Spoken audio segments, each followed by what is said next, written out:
We cannot continue giving taxpayer money to cities that actively undermine the safety and efficacy of federal law enforcement and actively frustrate efforts to reduce crime in their own cities.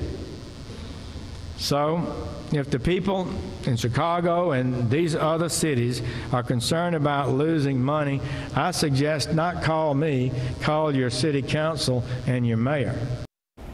Welcome back. That was Attorney General Jeff Sessions at the Port of Miami, where he congratulated Miami-Dade Mayor Carlos Jimenez for caving in to President Trump's demand that the county abandon its policies that made it a sanctuary county. Joining me now is Florida Lieutenant Governor Carlos Lopez-Cantera, who we'll get to an announcement. You're going to make an announcement. We were on the show a few months ago when you promised you'd make an announcement before kids go back to school, and you're keeping your commitment there. And so we'll get to your big announcement in a second. But first thing I want to do is I want to talk to you about the topic that we've been talking about in the previous segment, which is President Trump's comments following the Charlottesville mayhem. What did you think of the president's comments on Tuesday? Well, first of all, thank you for having me. Good morning. Sure.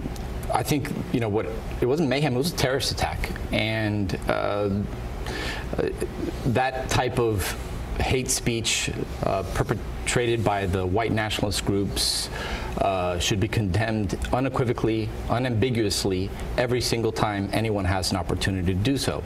I think one thing that we've learned about this president is that he has a different way of communicating than we are accustomed to from the president of the United States. And I'm not saying it's right or wrong the way he communicates, but it is different. And I think we're all still trying to get used to it. I personally think that these white nationalist groups and what they stood for, what they stand for, has no place in today's America or tomorrow's America, for that matter. And I take it very personally because I think they doubly hate me because I'm Hispanic and I'm Jewish.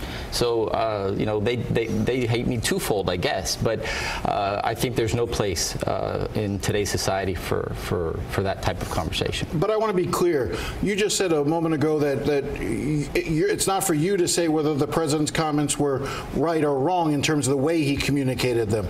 No, what I was saying was the way that this president communicates to the nation is something that we're unaccustomed to. We've never had a president whose primary form of communication was Twitter. Right. Before, like President Obama, his Twitter, I seriously doubt that he wrote most of the tweets that came from that account. I think this president actually writes those tweets himself. But the words he spoke, let's leave Twitter aside for a second. The words he spoke, do you repudiate them? Do you find them abhorrent?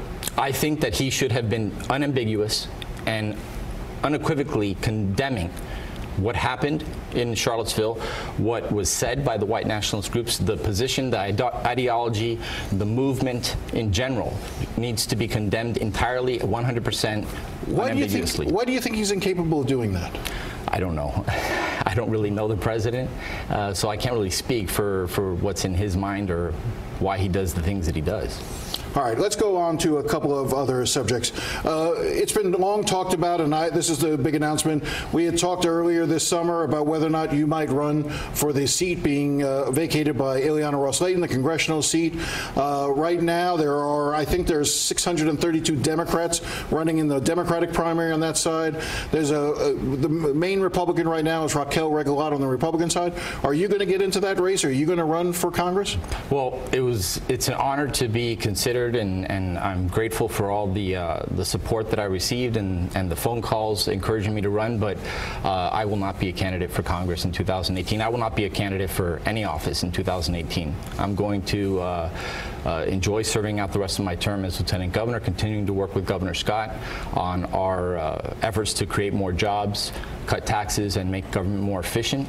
And then beyond that, I'll look forward to spending more time with my daughters and interacting with them more face-to-face than on FaceTime.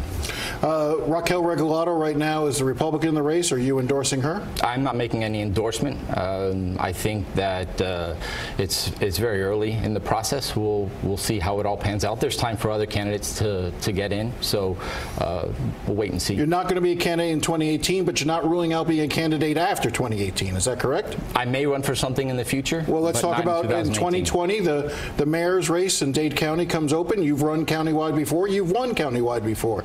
Is the mayor's race something that you'll be looking at?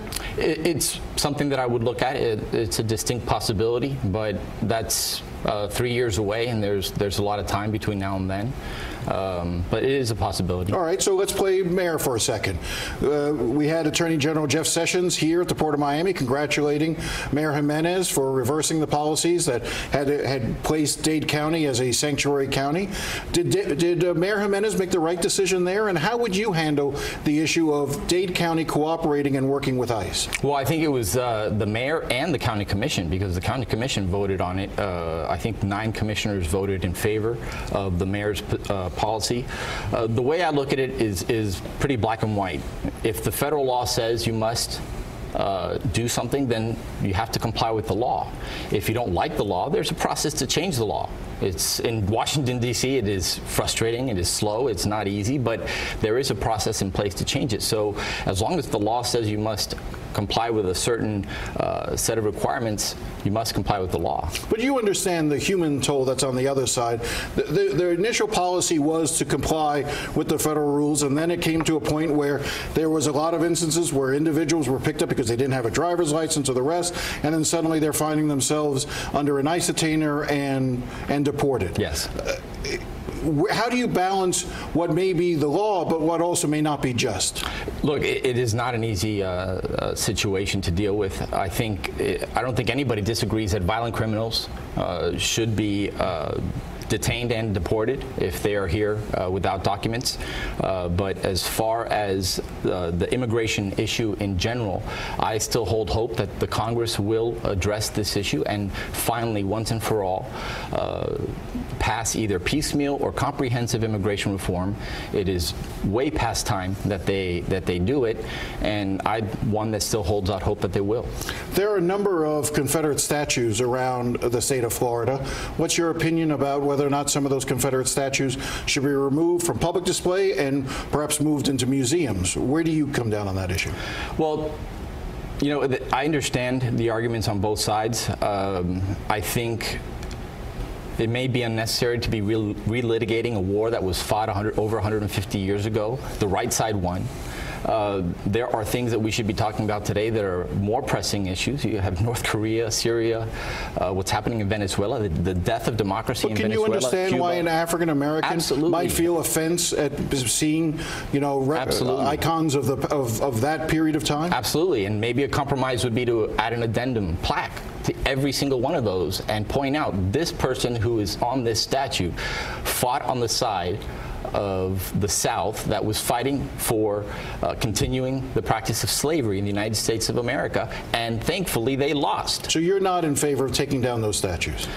I'll tell you this, Jim. If I were to come across a statue of Robert E. Lee with my daughters, I would stop, I would point out that statue, and I would say, girls, this was the commanding officer of the army that fought to continue slavery in this country. And he lost, and his army lost. And we should be happy that he did, because this country would be very different today if he had won. Lieutenant Governor, thank you very much for coming in. Always a pleasure to have you on the show. It's always good to see you. All right, up next, our Everglades special airing next Saturday from 7 to 8 p.m. We'll give you a preview right after this.